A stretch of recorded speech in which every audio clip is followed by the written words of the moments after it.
দেশি মুরগির বাচ্চা ফোটার পর কিছু করণীয় থাকে, যে করণীয়গুলো করলে পরে ভবিষ্যতে দেশি মুরগির বাচ্চাগুলোকে রক্ষা করা, মৃত্যুর হাত থেকে রক্ষা করা কিন্তু সম্ভব। তো দেশি মুরগির বাচ্চার যে ভ্যাকসিনগুলো করা লাগে, তো ছোটো যে বাচ্চা, সেই বাচ্চাগুলোর যে ভ্যাকসিন করা লাগে, বাচ্চাগুলোর হচ্ছে আপনার যে ভ্যাকসিন দিতে হয় সেটা হচ্ছে BCRDB। তো BCRDBর ওষুধটা এই ওষুধটা কিন্তু একটু সবুজ বর্ণের হয়। তো BCRDB ওষুধটা দেওয়ার যে নিয়মটা, এটা কিন্তু মানে কিভাবে দিতে হবে, কতটুকু কি পরিমাণে লাগবে, সেইভাবেই কিন্তু আজকের এই ভ্যাকসিনটা করানোর নিয়মটা কিন্তু দেখানো হবে, যে কিভাবে ভ্যাকসিনটা প্রয়োগ করতে হয় বা তৈরি করতে হয়। আশা করি মনোযোগ সহকারে সবাই ভিডিওটা দেখবেন। আসসালামু আলাইকুম, কেমন আছেন সবাই? আশা করি আল্লাহ তাআলার অশেষ রহমতে সবাই ভালো আছেন, সুস্থ আছেন। কাছে দূরে, দেশ বা দেশের বাইরে যে যেখানে বসে প্রতিনিয়ত ইউটিউব চ্যানেল এবং ফেসবুক পেজের ভিডিওগুলো দেখে থাকেন, তাদের সবাইকে জানাই আন্তরিক শুভেচ্ছা, এবং যারা নতুন তাদের জন্য রইল অভিনন্দন। তো দেশি মুরগি কিন্তু আমরা অনেকেই কিন্তু দেশি মুরগি পালন করি। গ্রাম অঞ্চলে যদি 100টা বাড়ি থাকে, তার 95টা বাড়িতেই কিন্তু দেশি মুরগি আছে। তো এই দেশি মুরগি পালনের যে সঠিক পরিচর্যা, এটা না জানলে কিন্তু সেই দেশি মুরগিগুলোকে কিন্তু বাঁচানো কষ্ট হয়ে যায়।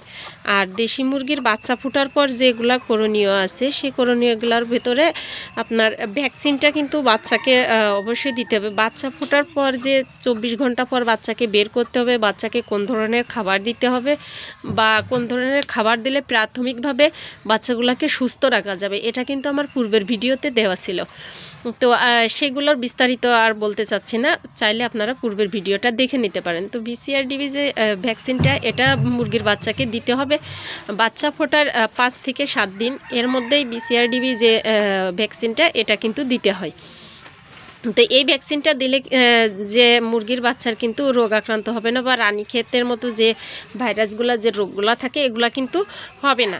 তো এই ওষুধটা কিন্তু গোলানোর যে নিয়মটা, এই ওষুধটা কিন্তু গোলাতে হবে আপনার ফুটান্ত পানি ঠান্ডা করে, নর্মাল করে সেই পানিতে, অথবা মিনারেল ওয়াটার, অথবা আপনার ফিল্টার করা যে পানি, ওই পানিটা দিলেও হবে। এছাড়াও মেডিসিনের দোকানে কিন্তু একটা পাওয়া যায়, ওইটা দিয়েও আপনারা গুলাইতে পারেন। তো আমি কিন্তু সাধারণত গত যে ভিডিওটা আপনারা দেখছিলেন, যে আমি পশু অধিদপ্তর থেকে, অর্থাৎ প্রাণী সম্পদ অধিদপ্তর উপজেলা থেকে ডাক্তার এনে কিন্তু আমি এই ভ্যাকসিনটা করিয়েছিলাম। তো ওনারা আমাকে কিন্তু এই সাজেশানটাই দিয়েছিল, এবং এবারও ঠিক সেই সেম সাজেশানাই দিছে, এবং উনি আমি আজকে যেভাবে দেখাচ্ছি, উনি কিন্তু সেম এভাবেই ওষুধটা প্রয়োগ করেছিল। চাইলে আমার পূর্বের ভিডিওটা দেখতে পারেন। তো এখন এই ওষুধটা যে নর্মাল যে পানিটা, এখানে কিন্তু পানিটা নেওয়া আছে, আর এছাড়াও এই যে সিরিঞ্জটা দেখতে পাচ্ছেন, এই ওষুধটা কিন্তু গোলাতে আপনার যে পানিটা লাগবে, সেটা হচ্ছে আপনার 6 ml পানি লাগবে, 6 মিলি। তো 6 মিলি এইখানে, এটা কিন্তু 3 মিলির একটা সিরিঞ্জ, অর্থাৎ 3 সিসির। তো আমি এইটাতে 3 দুগুণে 6, অর্থাৎ 2টা নিব। 2টা নিলে কিন্তু আমার হয়ে যাবে। তো আমি এখানে কিন্তু পানিটা নিয়ে রাখছি, এবার এই পানিটা এখান থেকে কিন্তু আমি মেপে নিব।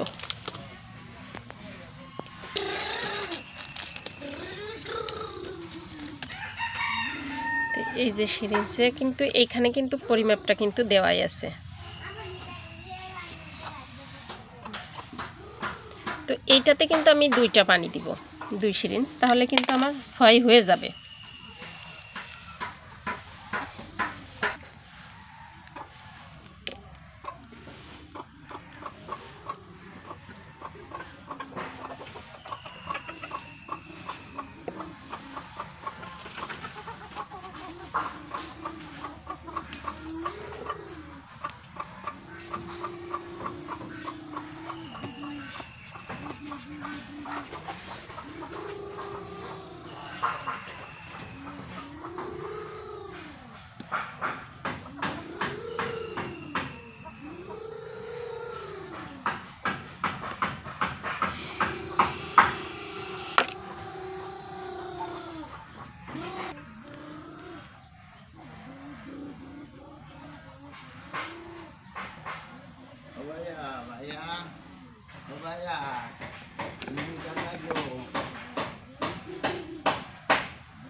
এখানে কিন্তু আমি একটা নিয়েছি, এই যে 3 সিসির। তো একটা কিন্তু আমার নেওয়া হয়েছে এই 3 ml। এবার এর পরবর্তীতে আমি কিন্তু এই যে আর একটা বাকি যেটা আছে এটা কিন্তু আমি এখন এই ওষুধটার সাথে প্রয়োগ করব।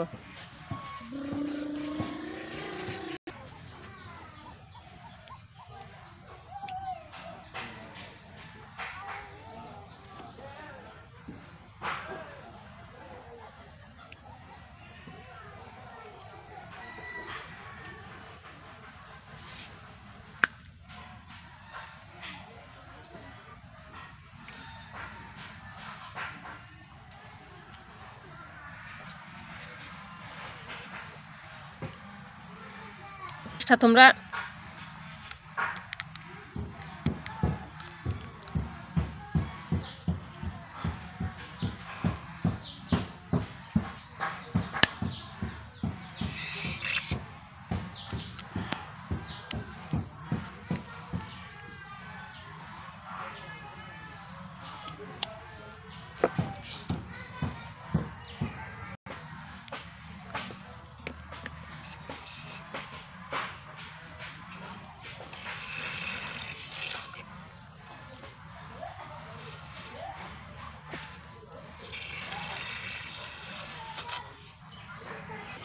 তো আমি কিন্তু অফ ক্যামেরাতে ওষুধটা গুলিয়ে কাজটা সম্পূর্ণ করছি। তো এইভাবে কিন্তু ওষুধটা আপনারা গুলিয়ে নেবেন। ফার্স্টে তো আমি ওষুধটা গলানোর যে নিয়মটা সেটা কিন্তু দেখিয়েছি এবং ফাইনালি সেটা পরিপূর্ণ করছি। এই যে এটা তো দেখতে পাচ্ছেন।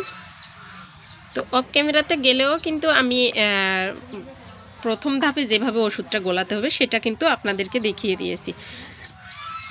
এখন এই ওষুধটা কিন্তু বাচ্চাকে কিন্তু 1 ফোঁটা করে দিতে হবে, প্রত্যেকটা বাচ্চার চোখে 1 ফোঁটা করে ওষুধটা দেওয়া লাগবে। তো এই ওষুধটা করালে এটার কিন্তু 2টা ডোজ, আর এই 2টা ডোজ আপনার একটা হচ্ছে 5 থেকে 7 দিন এবং একটা হচ্ছে 21 দিন পর, অর্থাৎ ভ্যাকসিন করানোর 21 দিন পর বুস্টার ডোজ বলে। তো 2টা ডোজ কমপ্লিট করলে আল্লাহর রহমতে কিন্তু বাচ্চার যে ডোজটা থাকে এটা কিন্তু কমপ্লিট হয়ে যাবে, আর কোনো রোগ আক্রান্ত হওয়ার ভয়টা খুব কম থাকবে। আর এর পরবর্তীতে যে যখন 1 মাস অধিক হবে তারপরে কিন্তু আপনার এখন যে BCRDBটা করানো হচ্ছে এরপর যে কিন্তু করাতে হবে RDB ভ্যাকসিনটা। তো RDB ভ্যাকসিনটা যখন করাতে হবে তখন কিন্তু আমি অবশ্যই আপনাদেরকে জানাবো। আর সবথেকে বড় কথা হচ্ছে যে সঠিক পরিচর্যা করলে কিন্তু সম্ভব। আমাদের কিন্তু ম্যাক্সিমাম ক্ষেত্রে দেখবেন যে দেশি মুরগির বাচ্চাগুলা কিন্তু ফুটা শুরু থেকেই কিন্তু বাচ্চাগুলা মারা যায়, যার কারণের জন্য কিন্তু দেশি মুরগিগুলা কিন্তু টিকানো কষ্ট হয়ে যায়। আর অনেক সময় আছে যে আমরা অনেক পরিশ্রম করি কিন্তু সঠিক পরিচর্যা করি না দেখে কিন্তু আমাদের সে পরিশ্রমগুলো বৃথা যায়। আর এই নিয়মে যদি আপনারা মুরগিগুলাকে ডে বাই ডে ভ্যাকসিন করান বা নিয়মিত যে পরিচর্যাগুলো আছে সেগুলো করান, তাহলে আশা করা যাচ্ছে যে আল্লাহর রহমতে কিন্তু মুরগিগুলা মৃত্যুর হার কমে যাবে, বেঁচে যাওয়ার সম্ভাবনাই বেশি থাকবে। তো চলুন এবার দেখব যে এই ওষুধটা কিভাবে 1 ফোঁটা করে প্রতিটা বাচ্চার চোখে দিতে হয়। আর এছাড়াও একটা কথা বলি যে ডে বাই ডে মুরগির বাচ্চার যে যত্নগুলা এগুলা কিন্তু আমি ডে বাই ডে দিতে থাকবো। তো আপনাদের যার যার প্রয়োজন হবে অবশ্যই দেখে নিতে পারেন এবং চাইলে চ্যানেলটিকে সাবস্ক্রাইব করে রাখতে পারেন এবং যারা ফেসবুক পেজ থেকে দেখছেন তারা পেজটিকে ফলো দিয়ে পাশে থাকতে পারেন।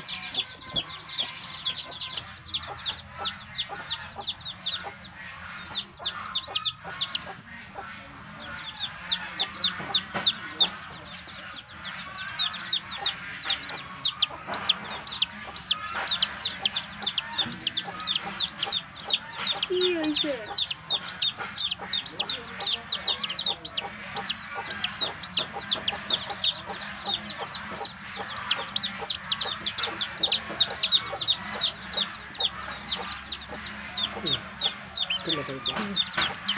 একটা তোলা কি হয়েছে বাচ্চা? ওষুধ ভ্যাকসিন করা আসছে, চোখে পর দিয়ে আসছে।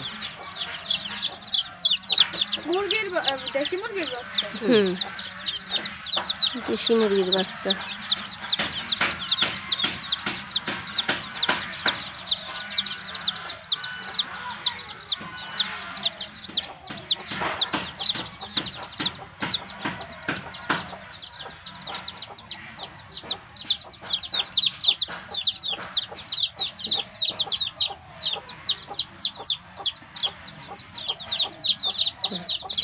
আচ্ছা, বাচ্চার চোখে ওই ভ্যাকসিন দেওয়ার পর তুলো, আর তুলো,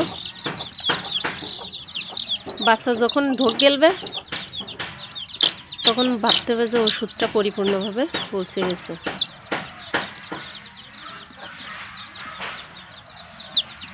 যায়নি তো এইভাবে আসলে ভ্যাকসিন করানোটা একটু রিস্ক হয়ে যায়। ওইটা দাও, ওই চোখ দাও, এই চোখ তো মেলতেছে না, ওই চোখ দাও। তো ড্রপের মাধ্যমে করলে কিন্তু সেটা সব থেকে বেশি ভালো হয়। তো এই মুহূর্তে আমার কাছে ড্রপ না থাকার কারণে আমি কিন্তু এইভাবেই প্রয়োগ করছি, যেহেতু আমার এর আগে পূর্বে দেওয়া আছে, তো আমি কিন্তু দিতে পারবো, যার ফলে আমি কিন্তু এইভাবেই দেওয়ার চেষ্টা করছি।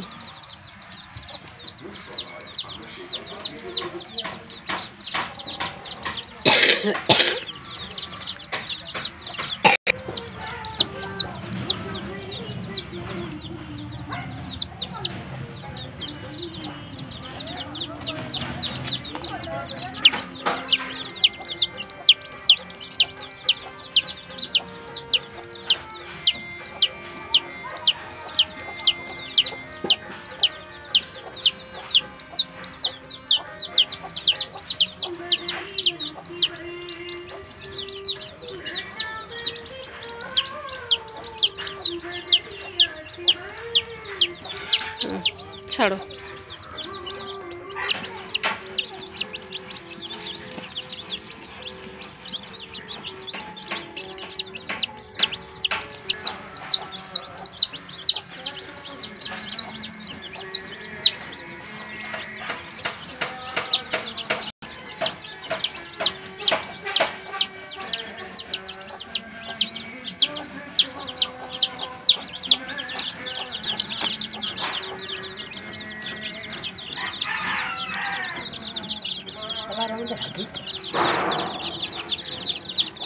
তো আমি কিন্তু এইভাবে এক এক করে কিন্তু ওষুধগুলো দেওয়া শেষ করলাম। আর আপনাদের হয়তো বা দেখাতে একটু কষ্ট হয়েছে, কারণ আমার এক হাত দিয়ে ফোন ধরে রাখতে হয়েছে এবং এক হাত দিয়ে মেডিসিন দিতে হয়েছে। তো এই কারণের জন্য হয়তো বা সঠিকভাবে একটু দেখাতে পারিনি। তো তারপরেও যেভাবে দেওয়ার নিয়মগুলো তো দেখালাম, এবং কিভাবে দিতে হবে, কি করলে এক এক ফোঁটা করে দিতে হবে। যেহেতু আমার কাছে ড্রপ ছিল না, তো আমি কিন্তু ইনজেকশানের যে সিরিঞ্জটা, ওটার মাধ্যমে কিন্তু এক একটা করে ফোঁট দিয়েছি, যার কারণের জন্য দিতে একটু টাইম নিয়েছে, কিন্তু তারপরেও সুন্দরভাবে কিন্তু ওষুধগুলো দেওয়া শেষ হয়ে গেছে। কারণ আমার পূর্বে এইভাবে দেওয়া ছিল, আর প্রাণী সম্পদ অধিদপ্তর থেকে যে ডাক্তার এনেছিলাম তিনি কিন্তু আমাকে এভাবেই দেওয়াটা দেখিয়েছিলেন। তো যাই হোক, সেভাবে দেওয়া হয়েছে। এক কথায় যে আপনি ড্রপের মাধ্যমেই দেন বা সিরিঞ্জের মাধ্যমেই দেন, যেন এক ফোঁটার বেশি জানে, এক ফোঁটা ওষুধ আপনি কিন্তু ঠিক আন্দাজ করে এক ফোঁটা ওষুধ যাতে পড়ে সেভাবেই কিন্তু আপনি ওষুধটা দেওয়ার চেষ্টা করবেন। তো এই ভ্যাকসিনটা করানোর পর কিন্তু আবার আপনার 21 দিনের মাথায় কিন্তু আবার আরেকটা ভ্যাকসিন থাকবে। তো আপনারা চাইলে ভ্যাকসিনগুলো করাতে পারেন।